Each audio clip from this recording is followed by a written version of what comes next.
నజరేయుడా గలిలయుడా పరిశుద్ధుడా పరిపూర్ణుడా ప్రేమామయ కరుణామయ మృత్యుంజయ నా యేసయ్యా. నజరేయుడా గలిలయుడా పరిశుద్ధుడా పరిపూర్ణుడా ప్రేమామయ కరుణామయ మృత్యుంజయ నా యేసయ్యా. నాకున్నవన్నీ నీకిచ్చిన నే తీర్చగలనా నీ రుణం. నాకున్నవన్నీ నీకిచ్చిన నీ తీర్చగలనా నీ రుణం. నజరేయుడా గలిలయుడా పరిశుద్ధుడా పరిపూర్ణుడా ప్రేమామయ కరుణామయ మృత్యుంజయ నా యేసయ్యా.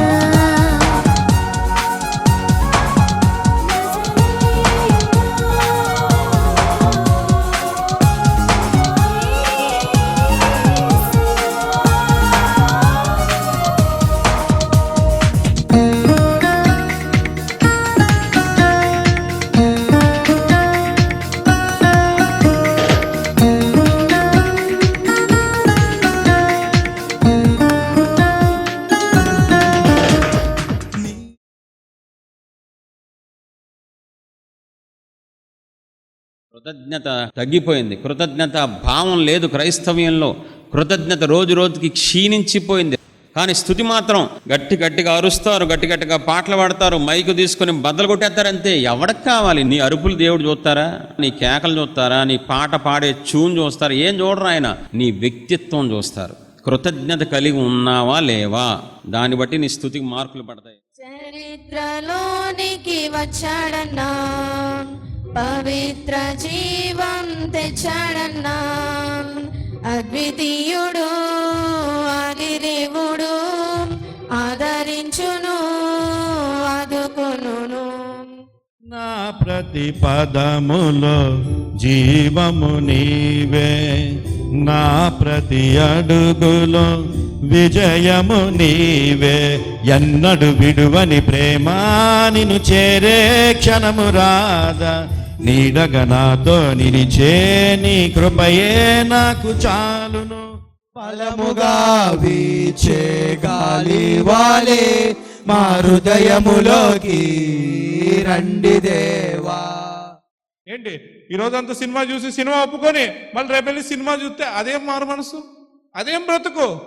బూతులు మాట్లాడినాను ఒప్పుకొని మళ్ళీ వెళ్ళి బూతులు మాట్లాడితే అదే మనసు. పాపం ఒప్పుకుంటే సరిపోదు, పాపం ఒప్పుకొని మనస్సు మారితే అప్పుడు జీవితాలు కట్టే దేవుడు అండి. అప్పుడు సమస్యల నుంచి విడిచే దేవుడు, అప్పుడు రోగాల నుంచి స్వస్థపరిచే దేవుడు, అప్పుడు నిత్య జీవం అనే వాగ్దానం ఇచ్చే దేవుడు. ఇక్కడ మాధవి అక్క ఆమె కంప్యూటర్ ఇన్స్టిట్యూట్ గా నేర్చుకోవడానికి వస్తున్నది. నేను అక్కడ పనిచేస్తున్నాను అనమాట. అప్పుడు ఆ అక్క అనుకొని పాపాల కిట్టు నా చేతికి ఇచ్చింది.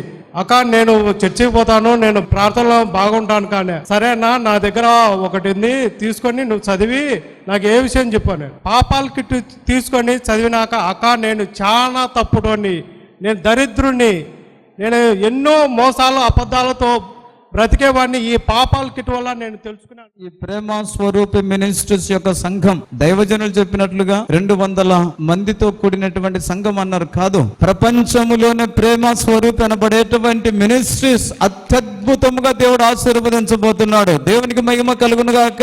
నిస్వార్థమైన సేవ, దేవుని వైపు చూసేటువంటి సేవ, దేవుని గురించి ఉన్నది ఉన్నట్లుగా ప్రకటించేటువంటి గొప్ప సేవగా వర్ధిల్లింపజేయును గాక.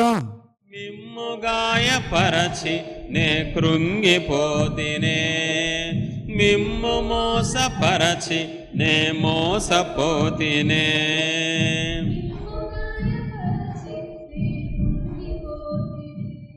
ప్రేమ స్వరూపి మినిస్ట్రీస్ అనేది నాకు తెలియదు, కానీ ఈ పుస్తకాలు మాత్రం మాకు అందాయి. నేను కూడా ఈ పుస్తకాలు కొన్ని కొనుక్కొని మరి ఇవి కూడా నేను 10-20 మంది దాకా పంచాను. ఎందుకంటే ఈ దీంట్లో ఉన్న ఆశీర్వాదం ఏంటో నేను కూడా చూశాను. దేవుడు చాలా మేలు చేశాడు. ఖచ్చితంగా దీంట్లో ఉన్న ఆశీర్వాదాన్ని అందరూ తెలుసుకోవాలని ప్రభు పేరిట మనవి చేస్తా ఉన్నాను. మారు మనసు లేకపోతే, వ్యక్తిత్వం సరిగా లేకపోతే మనం ఏమి సాధించలేమని దైవజనుడు మనకు తెలియపరిచారు. అలాగే అన్నగారు చెప్పినట్టు పాపం ఒప్పుకోవాలి, మారు మనసు పొందుకోవాలి. మారు మనసు పొందుకున్న తర్వాతనే అన్ని సాధ్యమవుతాయని మనకు ఈ రోజు వాక్యం ద్వారా నేను తెలుసుకున్నాను. అందుని బట్టి ఈ యొక్క ప్రేమ స్వరూపి మినిస్ట్రీస్ బట్టి మేము ఎంతగానో సంతోషిస్తున్నాము.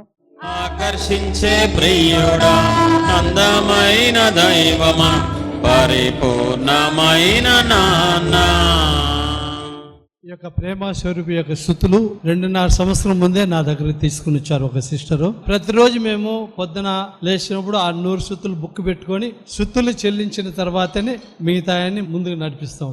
ఈ దినమన్న విన్న వారందరూ ఆ పాస్టర్ ద్వారా మనసు మారింది నేను నమ్ముచున్నాను. నా పిల్లల విషయంలో 10th చదువుతున్నప్పుడు కూడా వాళ్ళకు మ్యాథ్స్, హిందీ ఎంతో కష్టం ఉన్నప్పుడు మేము ఫెయిల్ అవుతామేమో, పాస్ కాలేమేమో అన్నప్పుడు నా పిల్లలు ఎంతో బాధపడుతున్నప్పుడు వారితో ఈ స్థుతులు చదివించినప్పుడు వాళ్ళు అద్భుతంగా, ఆశ్చర్యకరంగా ఫస్ట్ క్లాస్ లో పాస్ అయిన విధంగా దేవుడు చూపించినాడు. నా యేసు రాజ్యం అందమైన రాజ్యం, అందులో నేను నివసింతును.